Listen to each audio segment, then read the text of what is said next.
नमस्कार दोस्तों। इस वीडियो में हम एक ऐसे टॉपिक को उठाएंगे जिससे हर किसी को अपनी एक लाइफ की पर्टिकुलर एज पे इससे दो चार होना पड़ेगा और ये आपको कभी ना कभी आप इससे टकराएंगे और आपको झेलना पड़ेगा। तो आप अगर इसके बारे में पहले से ही जान लेते हैं तो काफ़ी अच्छा रहेगा आपके लिए। तो हम बात करेंगे मिड लाइफ क्राइसिस के बारे में। मिड लाइफ क्राइसिस मतलब एक ऐसी सिचुएशन आती है लाइफ में जब आपको जीवन की सच्चाई का पता चलता है। तो इसको हम ये भी बोल सकते हैं कि सच का सामना।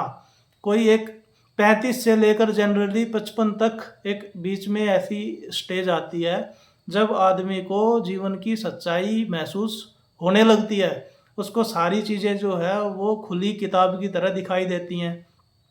फिर वहाँ से जो है वो आदमी का मोह भंग होना शुरू हो जाता है और फिर इंसान जो है वो सोचता है कि क्या जो सपने मैंने देखे थे क्या वो मैं पूरा कर पाया, या फिर जो है वो मैं सिर्फ समाज की एक्सपेक्टेशंस के हिसाब से और नाते रिश्तेदार दोस्तों की एक्सपेक्टेशंस के हिसाब से जीता जा रहा हूँ और जो मेरा जीवन है वो सिर्फ एक मशीन बन के रह गया है। क्योंकि देखो 35 तक क्या होता है, उस एज तक इंसान शादी कर चुका होता है, नौकरी फाइनलाइज हो जाती है लगभग, बच्चे भी हो जाते हैं, माता-पिता जो है वो बूढ़े हो जाते हैं, उनको नई-नई बीमारियों से सामना करना पड़ता है, तो उस तरफ से भी उसको टेंशन आनी शुरू हो जाती हैं। तो ये एक ऐसी एज होती है जिसमें मतलब जो उसकी जीवन की रंगीन कल्पनाएँ थी कि जो जीवन में है बहुत मज़ा आने वाला है और हम ये वाली जॉब ले लेते हैं, इतनी मेहनत करके पैसे जमा कर लेते हैं। लेकिन सब ये चीज़ें होने के बाद फिर इंसान को दिखता है कि यार सारी चीज़ें हो गई लेकिन लाइफ में मज़ा आ नहीं रहा है। बच्चे जो है वो बात नहीं मान रहे हैं, जो पार्टनर है, हस्बैंड या वाइफ है, वो अपने ही काम में बिज़ी है, वो उतना भाव नहीं दे रहा है उसके बाद। और जो है वो माता-पिता हैं, उनकी अलग एक्सपेक्टेशंस लगी हुई हैं। मतलब हर कोई जो है वो बस इंसान को एक एटीएम मशीन की तरह यूज़ किए जा रहा है और उसको आदमी को ऐसा लगता है कि जीवन की जो उसकी खुद की इच्छाएँ थी, खुद की जो सपने थे, वो कहीं न कहीं पीछे छूट रहे हैं और जीवन जो है वो हाथ से निकलता जा रहा है। मतलब आधी एज इंसान ने जी ली है और जो है बाकी बची किसी तरीके से काटनी है। तो ऐसी-ऐसी भावनाएँ आती हैं। कभी-कभार ऐसे लगता है कि जो हमारा जीवन है वो निरर्थक लग रहा है, उसका उद्देश्य क्या है? डेली-डेली मैं काम पे उठ के जाता हूँ सुबह और उसके बाद शाम को वापस आ जाता हूँ और फिर यही चलता रहता पूरे हफ़्ते। लाइफ में चीज़ें रिपीट होती जा रही हैं, तो इसका कहाँ पे एंड होगा? ऐसे जो चीज़ों से है ना इंसान का दिमाग घिर जाता है और वो कन्फ्यूज़ हो जाता है। तो ऐसे जो घिरी हुई सिचुएशन में जो इंसान आता है, मतलब जैसे महाभारत की कहानी में वो अभिमन्यु घिर गए थे चक्रव्यूह में, तो उसी तरीके से कभी-कभी इंसान को लगता है कि मैं तो एक तरीके से घिरा हुआ हूँ, ट्रैप हूँ। अगर वहाँ से इंसान निकलने की भी कोशिश करता है तो उसके पास फिर कोई चॉइस नहीं होती निकलने की। उन चीज़ों से आगे बढ़ना, उनसे मुक्त होना फिर उसकी चॉइस नहीं है।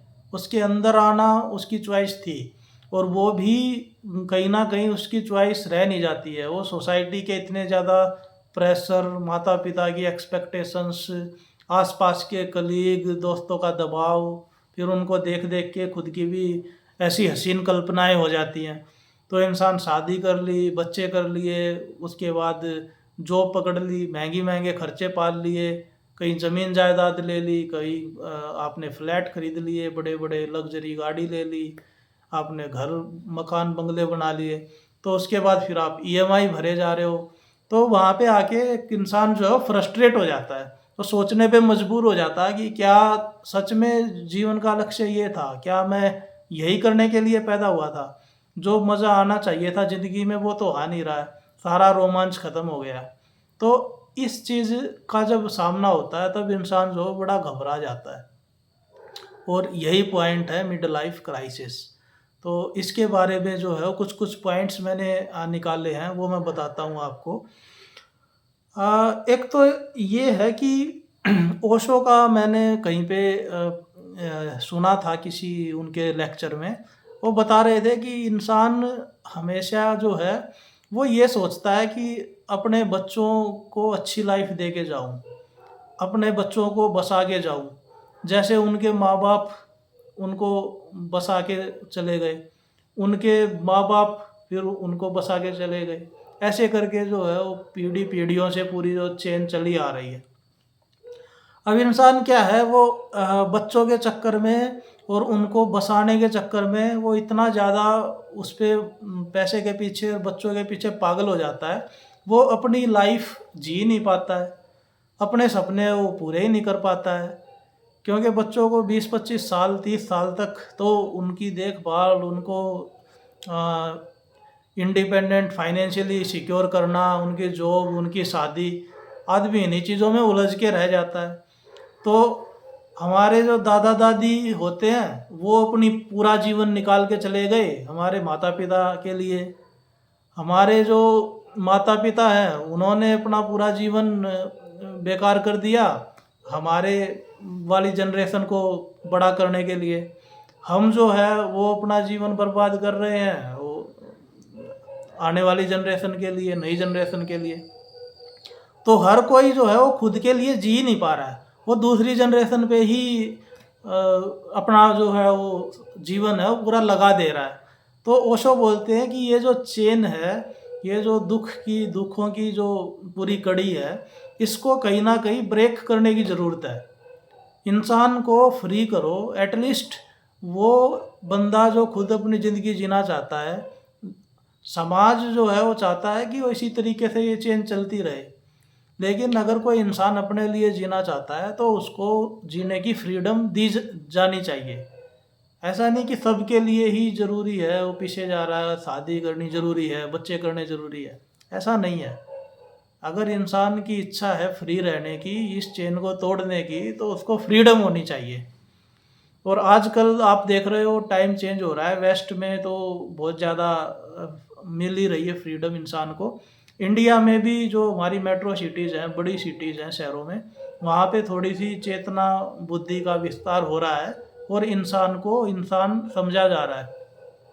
उसकी जो पर्सनल उसके जो गोल्स हैं, उसके पर्सनल फ्रीडम है, लाइफ है, वो उसको मिल रही है अभी धीरे धीरे, जैसे जैसे टाइम चेंज हो रहा है।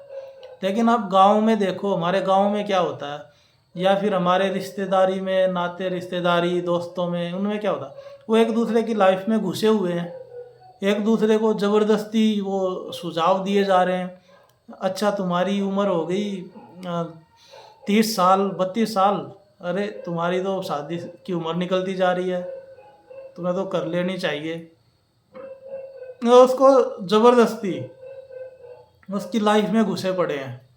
शादी हो गई फिर उसका बच्चों का पूछते हैं बच्चे, और फिर उनको जज करते हैं तुम्हारी सैलरी कितनी है। अगर ज़्यादा बता दी तो उधार मांग लेंगे, और अगर कम बता दी तो फिर उसको उसी हिसाब से वो रिस्पेक्ट देंगे कि अच्छा है तो कम कमाता है तो इसको ज़्यादा इज्जत तवज्जो क्यों देनी। अच्छा, इसमें एक कड़वी सच्चाई ये भी है कि इंसान जो है वो पैसे के पीछे इतना पागल हो जाता है, वो जीवन जीना ही भूल जाता है।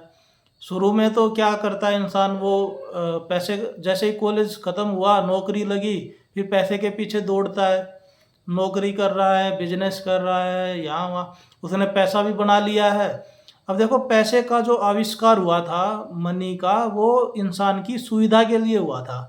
लेकिन अभी क्या चल रहा है, अभी इंसान पैसे की सेवा में लगा हुआ है।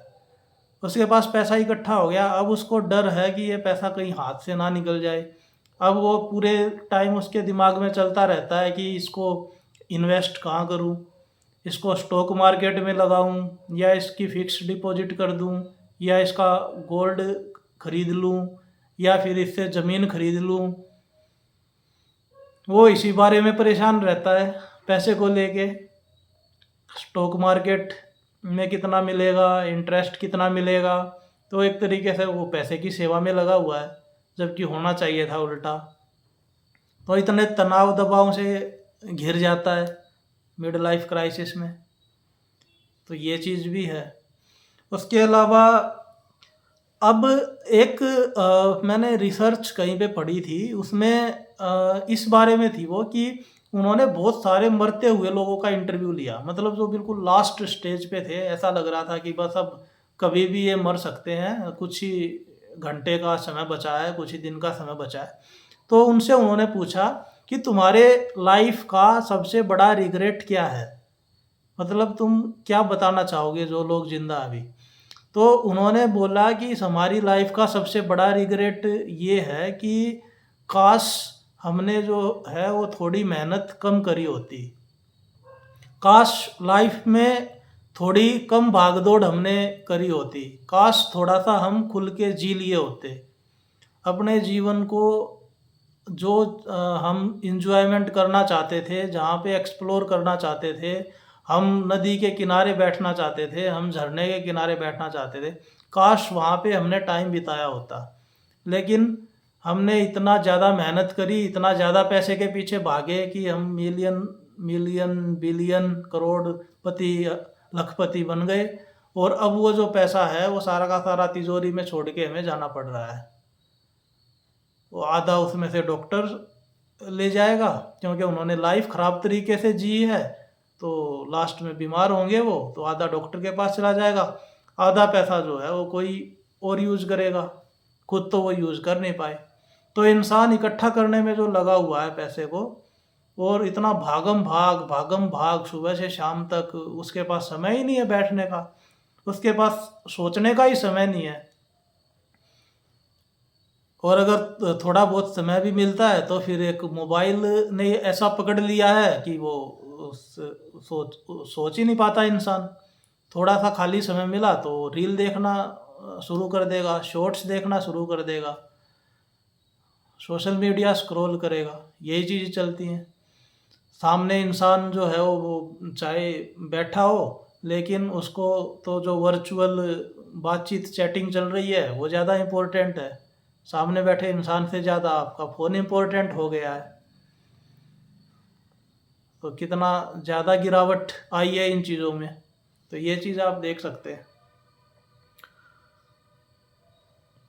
तो मिड लाइफ क्राइसिस अगर देखा जाए तो ये कोई बुरी चीज़ नहीं है, ये एक तरीके से आपका सच का सामना करवाती है। और अगर किसी को सच का पता है, किसी को ये पता है कि बीमारी एग्जिस्ट करती है, तो उसका सॉल्यूशन अच्छे से निकाल पाएगा। तो ये जो मिड लाइफ क्राइसिस है, इसको आप मिड लाइफ अवेकनिंग में भी कन्वर्ट कर सकते हो। आपको ये लाइफ बीच में चेतावनी देती है कि देखो, अब तक का जीवन तो तुमने बर्बाद कर दिया, अब तक का जीवन तो तुमने भाग भाग के सोसाइटी की एक्सपेक्टेशंस पूरी करने के लिए उसमें तुमने गंवा दिया। लेकिन आने वाली जो आधी ज़िंदगी बची हुई है, या एक चौथाई ज़िंदगी बची हुई है, कम से कम उसको तो जी लो, उसको तो शांति से जी के जाओ, आनंदपूर्ण तरीके से रहो, उसको तो मुक्ति के साथ एंजॉय करो। जो लाइफ में एक्सप्लोर करना चाह रहे हो, जो खुशियाँ पाना चाहते हो, जहाँ घूमना है आपको, या जिससे बात करनी है, जो एक्सपीरियंस करने हैं, तो वो आप अपने उसी अनुसार जियो। एक सबसे बड़ा जो मिसकंसेप्शन रहता है वो ये है कि लाइफ का कोई गोल होना चाहिए, है ना। लाइफ में कोई, लाइफ का क्या पर्पस है, जीवन का उद्देश्य क्या है, ये चीज़ जो है वो इंसान को बड़ी परेशान करती है। तो अगर आप यहाँ तक, इस पॉइंट तक आ गए हैं वीडियो देखते देखते, तो आपके लिए एक स्पेशल बोनस पॉइंट मैं बताता हूँ कि जीवन का उद्देश्य क्या है। ये जो क्वेश्चन है, मैं भी बहुत ज़्यादा इस बारे में सोचता रहता था। फिर कहीं पे मुझे एक जगह पढ़ने को और सीखने को मिला कि जैसे बाकी चीज़ें हैं, मान लो एक बहुत गहरा जंगल है, वहाँ पे एक गुलाब का फूल, गुलाब का पौधा उगा हुआ है। अब उस जंगल में गुलाब का पौधा उगा, उस पे फूल खिला और उसने सुगंध बिखेरी।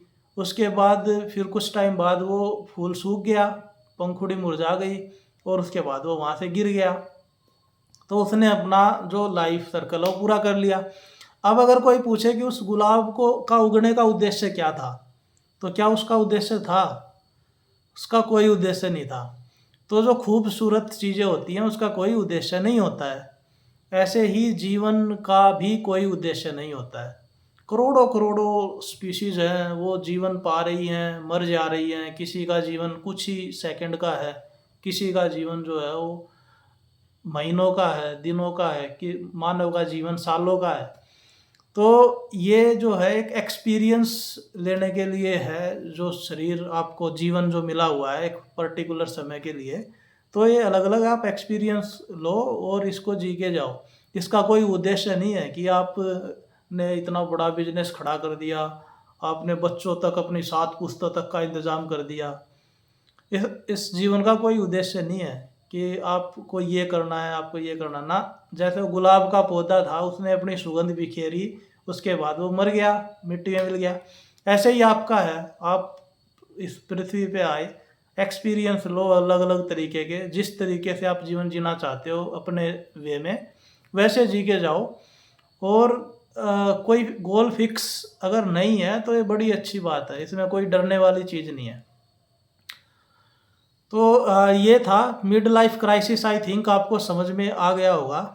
और ऐसी चीज़ें बीच बीच में अगर आती रहें तो इंसान जो है वो सतर्क हो जाता है जीवन में, और अपना ही जो जीवन वेस्ट जा रहा है उसको वो अच्छी दिशा में ले जा सकता है। तो इस पे बहुत घबराने वाली बात नहीं है। अगर आपको पॉइंट समझ में आ गया, आपको रियलिटी पता चल गई, तो आप इसको और सतर्कता के साथ जियोगे और अपनी लाइफ को बेहतर बना पाओगे। तो ये थी वीडियो मिड लाइफ क्राइसिस के बारे में। बाकी आप कमेंट सेक्शन में अगर आप इसके बारे में और कुछ बताना चाहें तो आप लिख सकते हैं। और चैनल का कंटेंट आपको पसंद आ रहा है तो आप लाइक शेयर सब्सक्राइब कर सकते हैं। आगे भी ऐसी ऐसी इंटरेस्टिंग टॉपिक्स पे और भी नई नई वीडियो आती रहेंगी। तो मिलेंगे किसी और नई वीडियो में किसी नए टॉपिक के साथ। तब तक के लिए like share subscribe, take care.